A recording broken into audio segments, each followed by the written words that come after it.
IH bar d psi dt equal E psi, where E hat is equal to p squared over 2m, the operator. That is the Schrodinger equation, the free particle Schrodinger equation. You should realize it's the same thing as this, because P is h bar over I ddx. And now, Schrodinger did the kind of obvious thing to do.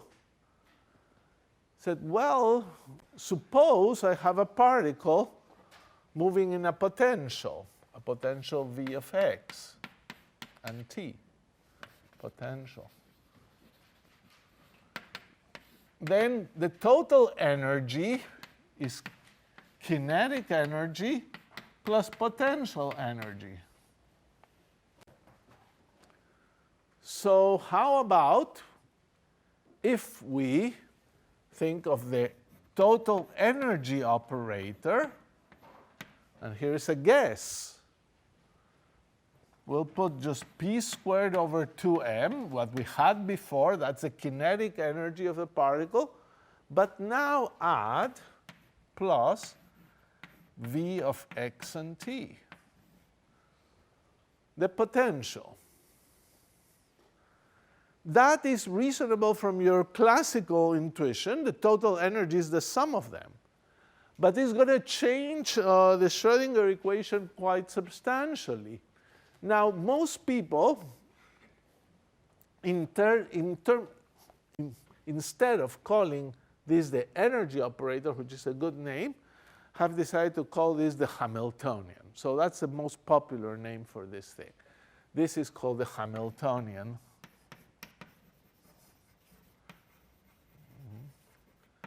H. And in classical mechanics, the Hamiltonian represents the energy expressed in terms of position and momenta.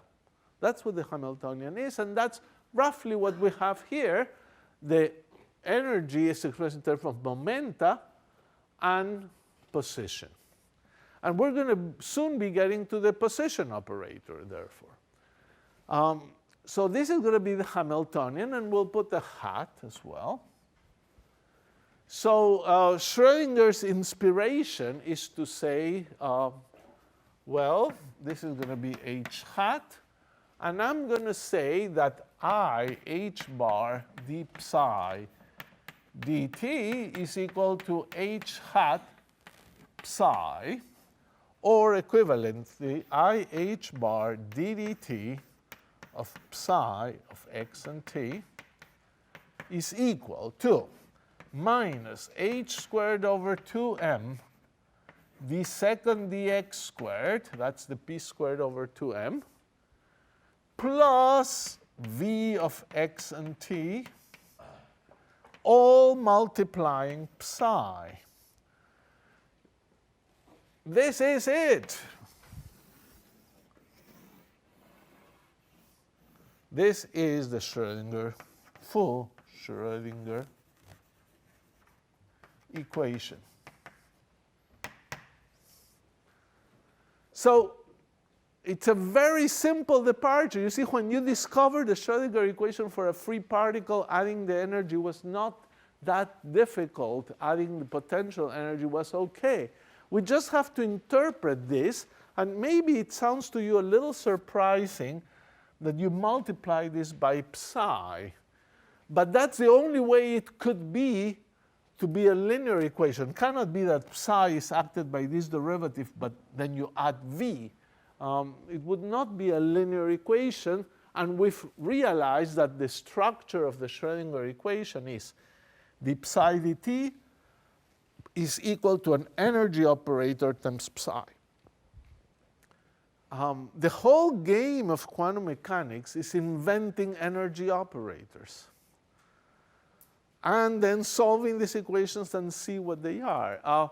So in particular, you could invent a potential and find equations. And you see, it looks funny. You've made a very simple generalization. Now you have an equation, and now you can put the potential for the hydrogen atom and calculate and see if it works.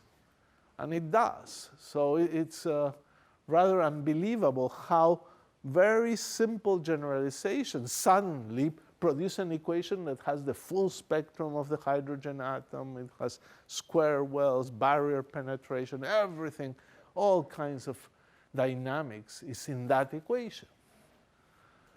So we're going to say a few more things about this equation now. And I want you to understand that V at this moment can be thought as an operator. This is an operator, acts on a wave function to give you a function. This is a simpler operator. It's a function of x and t, and multiplied by a function of x and t gives you a function of x and t. So it is an operator. Multiplying by a given function is an operator. It changes all the functions. But it's a very simple one. And that's OK. But v of x and t should be thought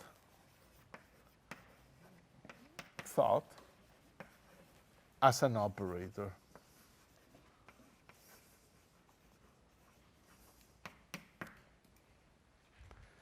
So, in fact, numbers can be an operator. Multiplication by a number is an operator. It acts on every function and multiplies it by a number. So it's also an operator. But x has showed up. So it's a good time to try to figure out what x has to do with these things. So that's what we're going to do now.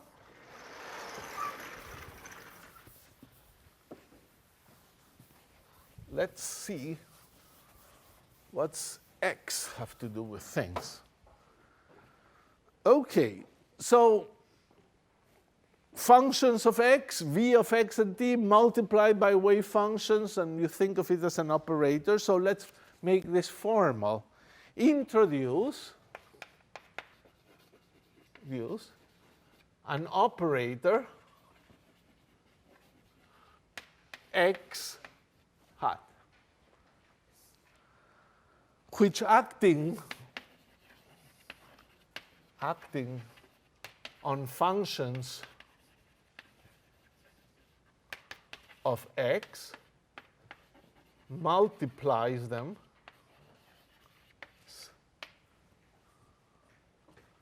then by x.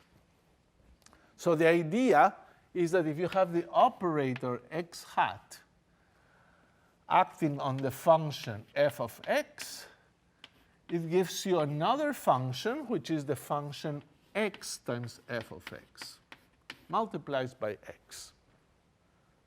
And you say, wow, why do you have to be so careful in writing something so obvious? Well, it's a good idea to do that because otherwise you may not quite realize there's something very interesting happening with momentum and position at the same time, as we will discover now.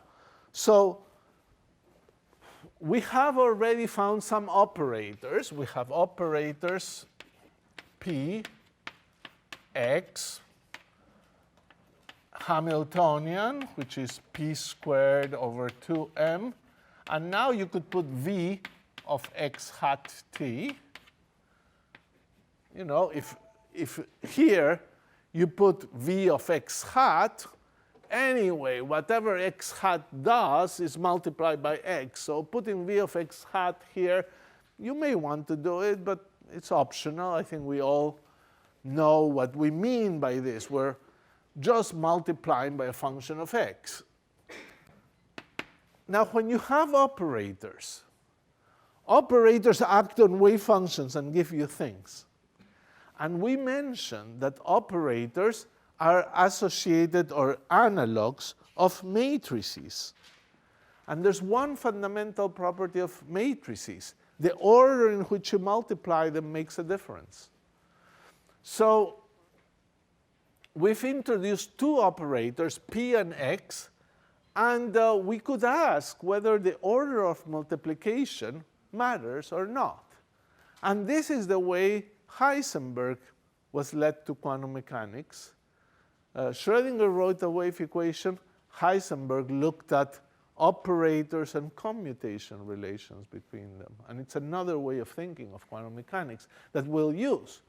So I want to ask the question that if you have P and X, and you have two operators acting on a wave function, does the order matter or it doesn't matter? We need to know that. This is the basic relation between P and X. So what is the question?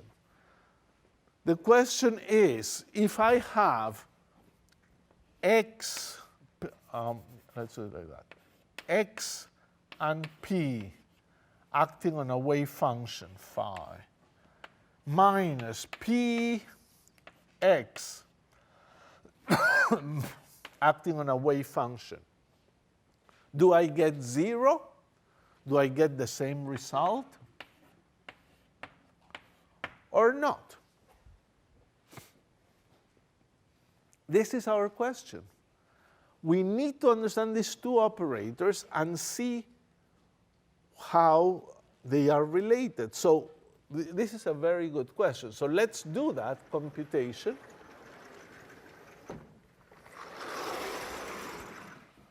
It's again one of those computations that is straightforward, but you have to be careful because at every stage you have to know very well what you're doing. So if you have two operators like A and B acting on a function, the meaning of this is that you have A acting on what B acting on phi gives you.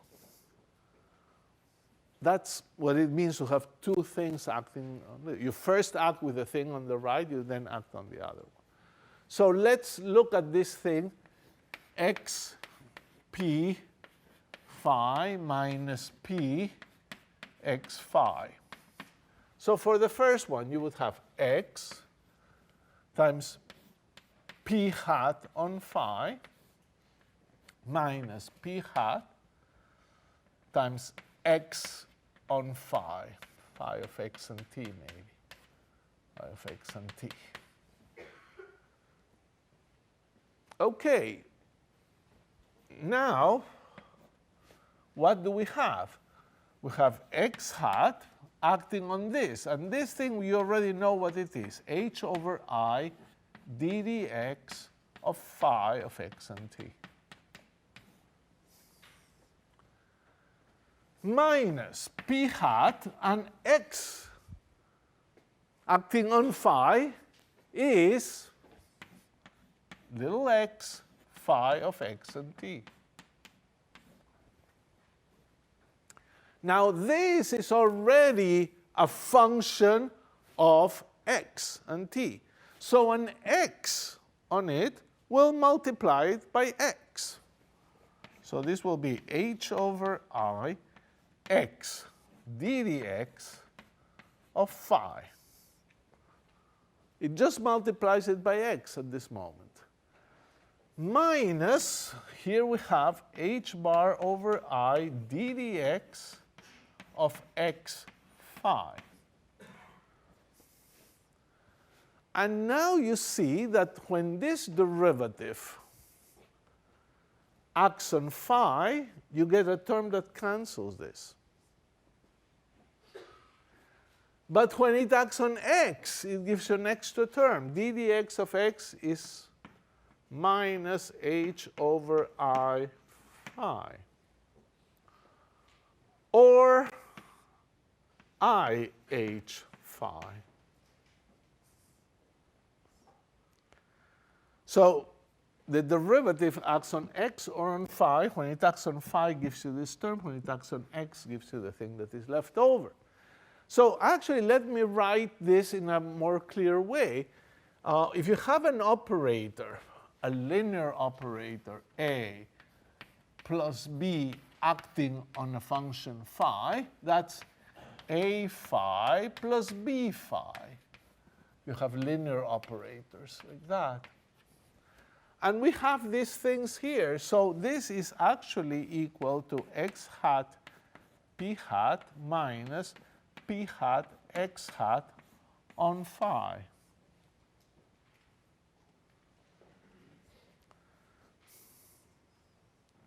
That's what it means when you have operators here. So look what we got, a very surprising thing. xp minus px is an operator. It wants to act on functions. So we put a function here to evaluate it, and that was good. And when we evaluated, we got a number times this function. So I could say, I could forget about the phi and simply write that xp minus px is equal to I h bar. And although it looks a little funny, it's perfectly correct. This is an equality between operators. Equality between operators. On the left-hand side, it's clear that it's an operator. On the right-hand side, it's also an operator because a number acts as an operator on any function it multiplies by it. So look what you've discovered, this commutator, and that's a notation that we're going to use throughout this semester, the notation of the commutator. Let's introduce it here.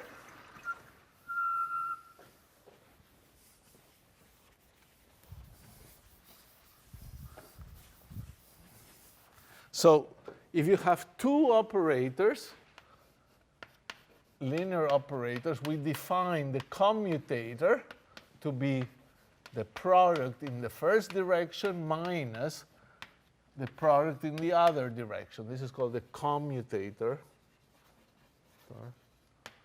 of A and B. So it's an operator, again, but it shows you how they are non-trivial, one with respect to the other. This is the basis eventually of the uncertainty principle. X and P having a commutator of this type leads to the uncertainty principle. So what did we learn? We learned this rather famous result that the commutator of X and P in quantum mechanics is I h bar.